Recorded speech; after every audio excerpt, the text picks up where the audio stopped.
Welcome to the Diesel Podcast presented by DFC Diesel. Chris, how's it going? Great, man. How are you, Patrick? Long Oh, time no talkie. yeah, it's been a little bit. I thought it'd be cool to chat with you before UCC. Looks like you're already in Indiana. Got the truck out and everything, and Oh yeah, we're here. Look at that big old empty parking lot. But rest assured, Texas is here, and we got our shit strung out everywhere. But yeah, we're here. We're ready to fight.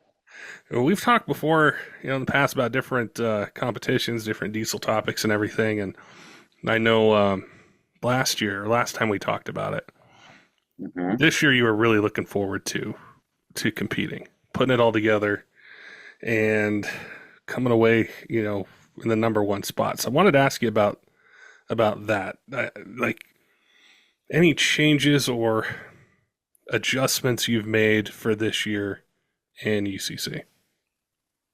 Not really any changes. We have the same recipe. It's been working for us for a while. We're just looking to refine and bulletproof the setup so we have no mistakes. It doesn't matter how good quality your equipment is. If you make mistakes in the pits, it shows up on the racetrack.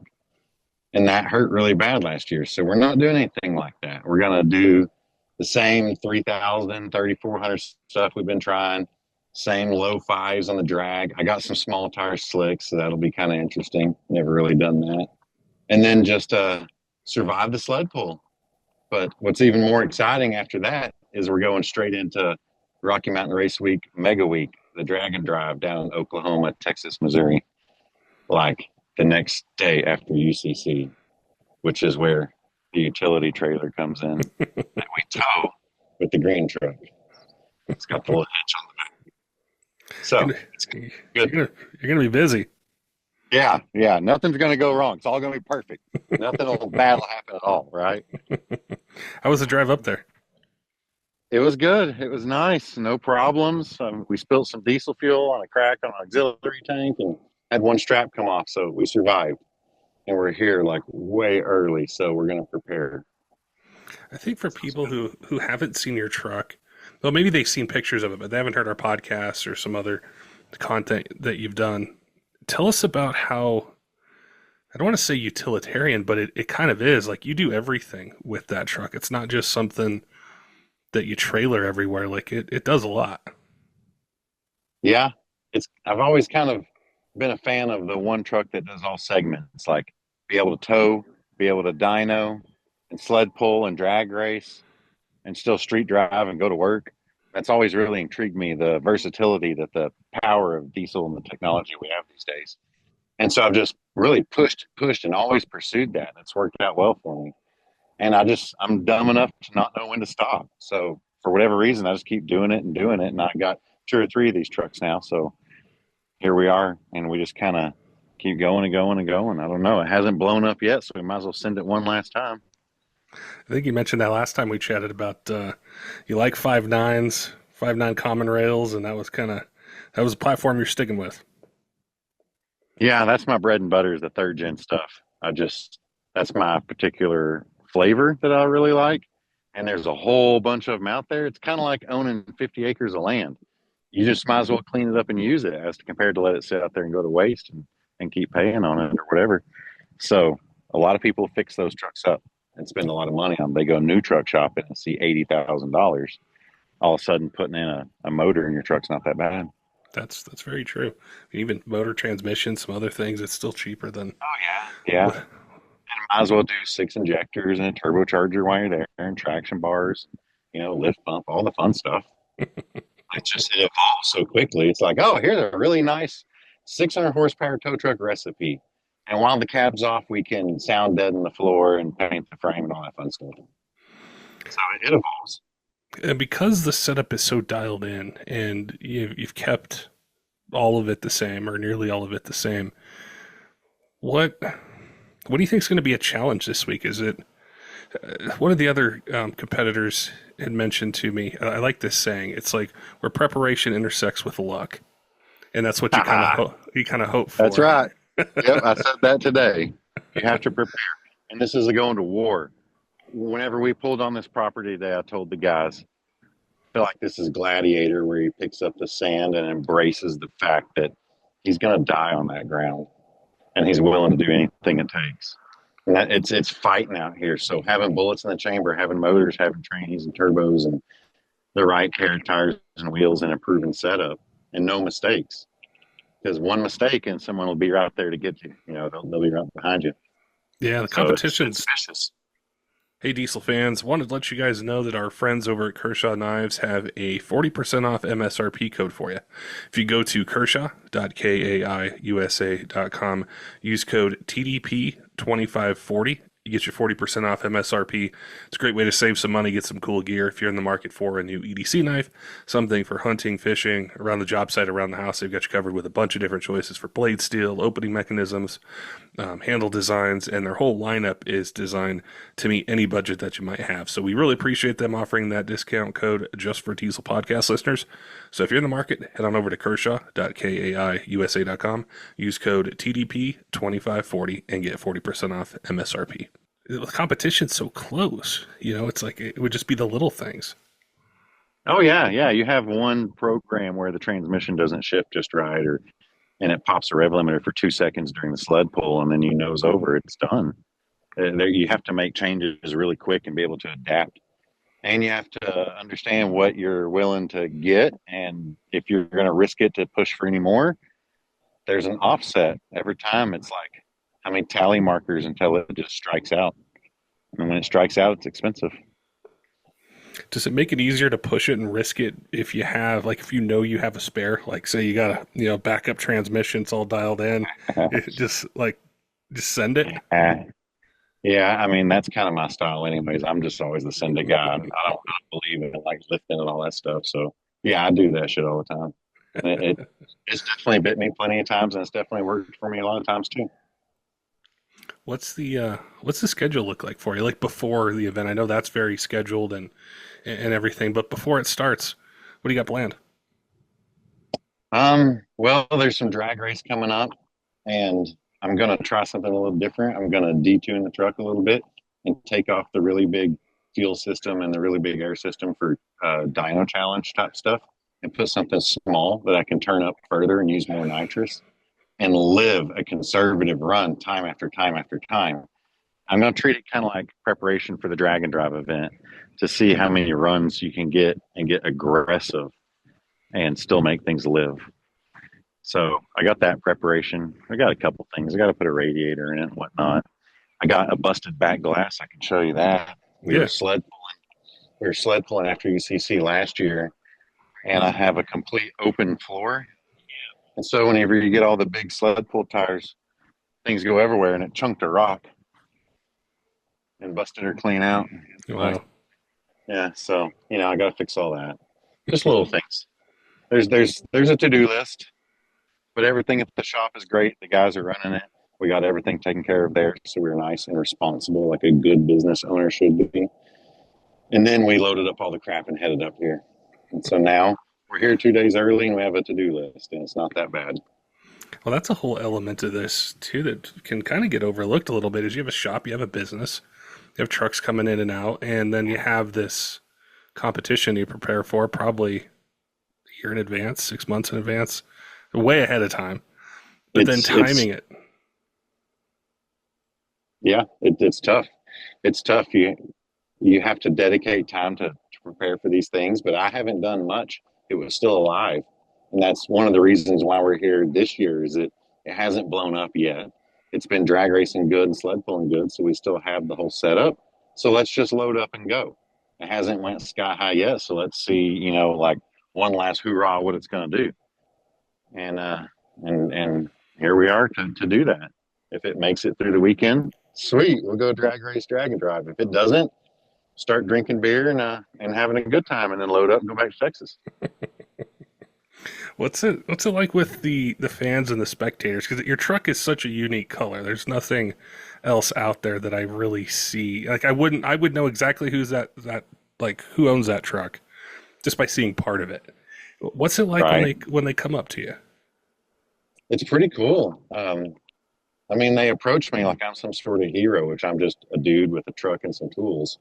But the little kids love it. So I put them up in the seat and let them like bang the shifter or like fire it up or something. like try to inspire some little boy to go buy a diesel truck and ruin his life, you know? So it's always, I get a kick out of that, you know, trying to inspire the next generation because these generations are lost. It's too far gone for the rest of us. Might as well try to start fixing our mistakes. Well, it's a great event to do that, to bring so many people there, and the coverage and the trucks, and just I think it's a focal point because of how it started and then what it's evolved into. It's these trucks from all over North America that, you know, have gone to it, and there's not a lot of margin for error, you know, and sometimes you only get one chance to do something, so it's Yep. just all that pressure and all That's the work tough. and everything. I feel like that's how we lost sled pull last year because we were set up great. We were second. Kenny Bruner was right there. I had to go 300 and something feet. It was a very obtainable goal, but we smoked a converter on the dyno, and we smoked all of our converters that weekend last year. So he loaned us a converter. We stuck it in. Didn't have the shift linkage right. Smoked the tranny at the starting line and lost the whole thing. I felt like we had a really good chance. So that was tough. So we're looking to improve on those things this year, but that's a workmanship team mistake of just not taking our time and doing a checklist and doing it right and being in a rush. But a lot of this stuff is a rush. So you got to understand when to slow down and think about it and talk about it a little bit more. Because mistakes off the track hurt just as much as on the track. How do you set up kind of like a system like that once you're there? Like, not all the preparation, all the months and everything beforehand, but like when you're there, is it a matter of, is it a checklist, like an actual checklist of stuff? Is it micromanaging it? Like, how do you control the chaos? It's very, very hard, and it's just controlled destruction. You're always going to lose something. There's a controllable loss. It's just gone. You have to accept that. But my best method is conversation of one-on-one with each team member and their strengths, and then as a group of like, okay, we got this, we got this, we got this. Let's check that right now, and then try to prepare as much as you can with what you know that you touched. But there's always unknowns like broken axles and turbocharger clamps. There's just things that happen, and you have to be right there to fix it, like Johnny on the spot. So it's tough. One of the questions I wanted to ask, well, there's two questions, but I know the answer to one of them. And I just like to All think right. ahead a little bit. Like, you know, say you go through it and you come close, but you don't quite win. I know you'll be back there to do it again. Like, I know you'll be back to do it. But what if you win? Like, what's next after that? Like, have you thought that far ahead, or do you try to block it out? I try to block it out, but I mean, I'm probably, I don't know. We pulled in and we're the first ones here, and Chris, you know, one of the promoters came over and was talking about it. And I'm like, well, unfortunately, this is my last year. And he goes, well, you know, you said that last time, and next year's going to be this. So I don't know. But what I can tell you is I'm ready to have more of a good time instead of a hard time working. So, like King of the Street Challenge with Matt, Sarah Chapman, and Delaware in October, we took the red truck, my daily driver, to that. It's an '06 2500, and it did like 26 or 20, 24, no, 2390 something like that. And it did great. And we came in fifth, and we consumed probably more alcohol than diesel smoke. It was really fun time that weekend. And I like that aspect. And it's more of a family vibe and chill and not as cutthroat and definitely not as large. Like, yes, you make big power, but you got to sled pull twice. You got to dirt drag race several rounds. You got to drive 100 miles on the street. It's a different aspect, but it's a lot of fun. And so now I'm like, well, if I did come back, maybe that stupid green truck doesn't come. Maybe the red truck comes. I don't know. It's fun to go and test and blow stuff up, but gosh, dog, it's expensive. And I'm ready to change my life. I'm ready to have inventory.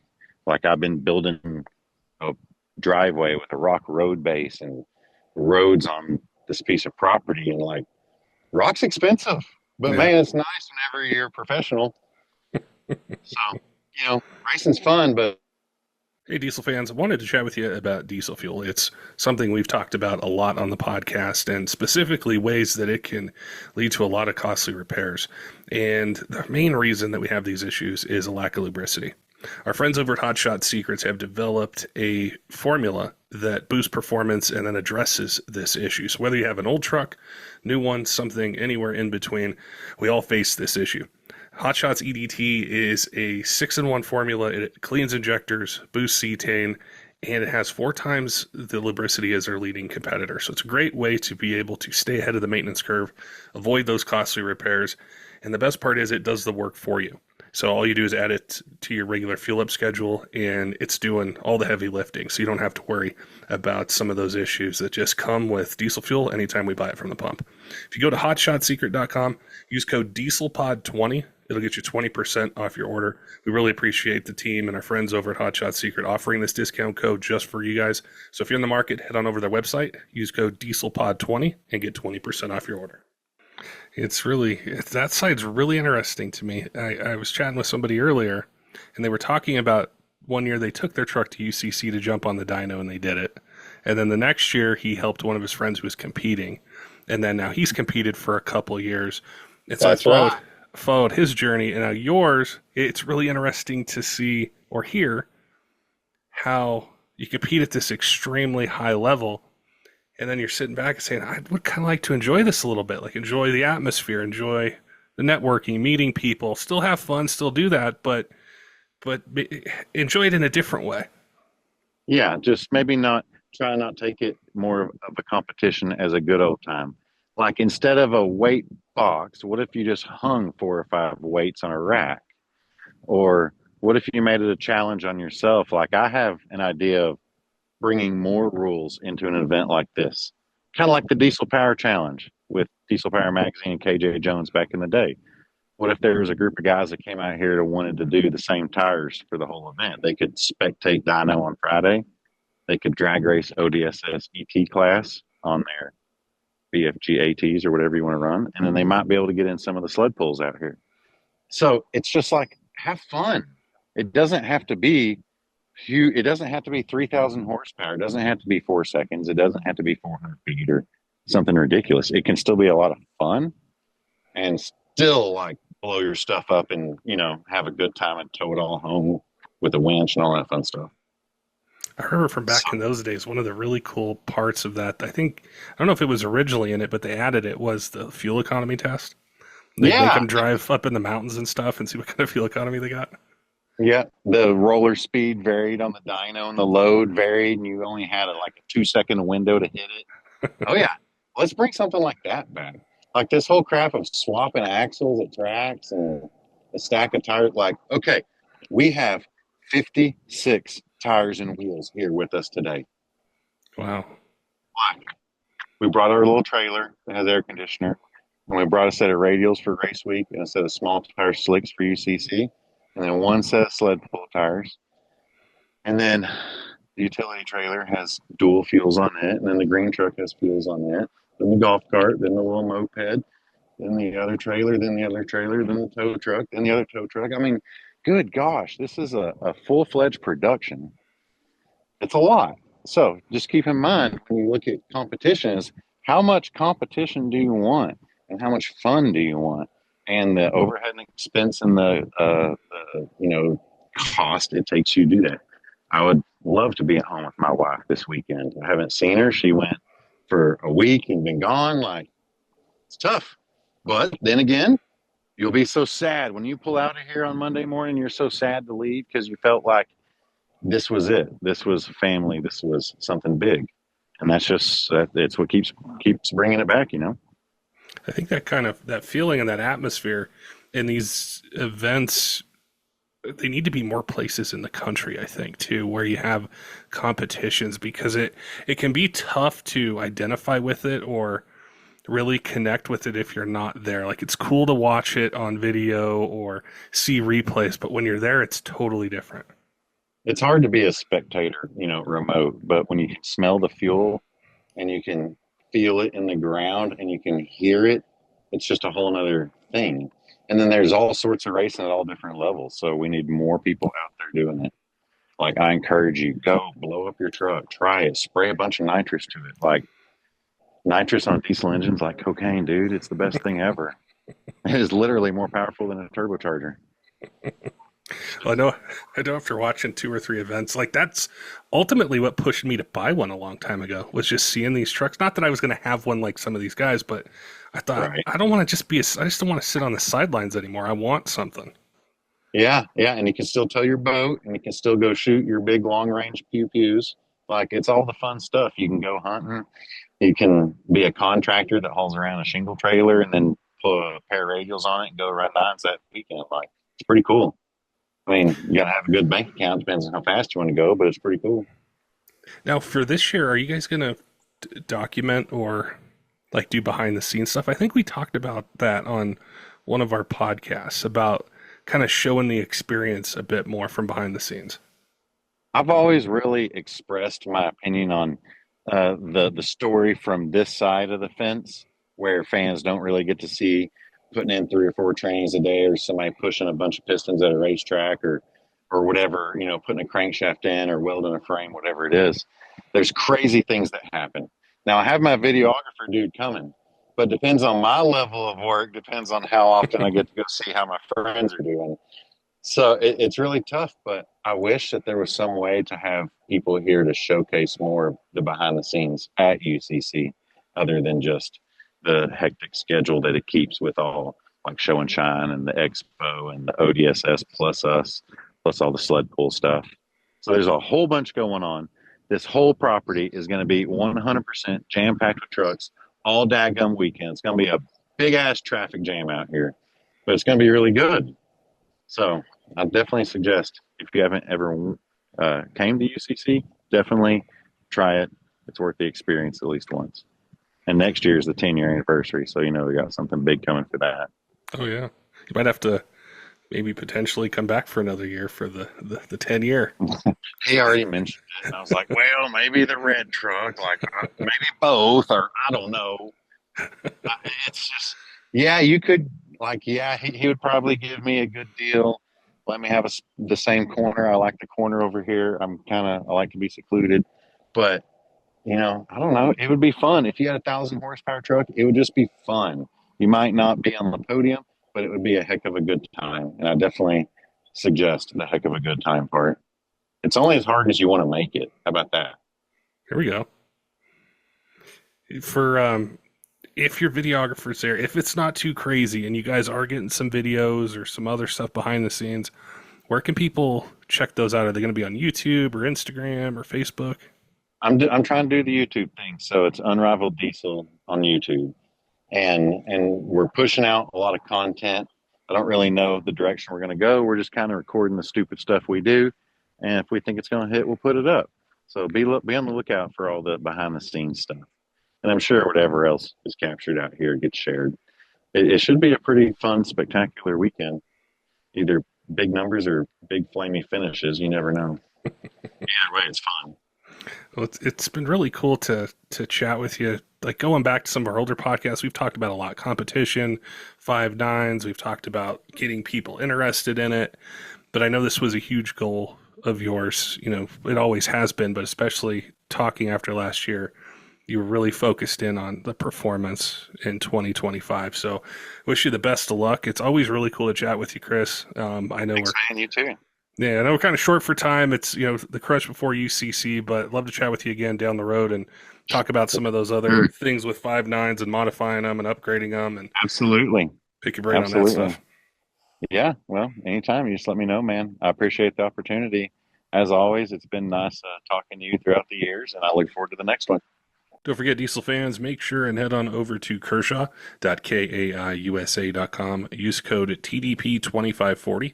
It'll get you 40% off MSRP. It's a great way to save some money and get some cool gear if you're in the market for a new EDC knife, something for hunting, fishing, around the job site, around the house. They've got you covered with a bunch of different choices for blade steel, blade shape, different opening mechanisms, handle designs.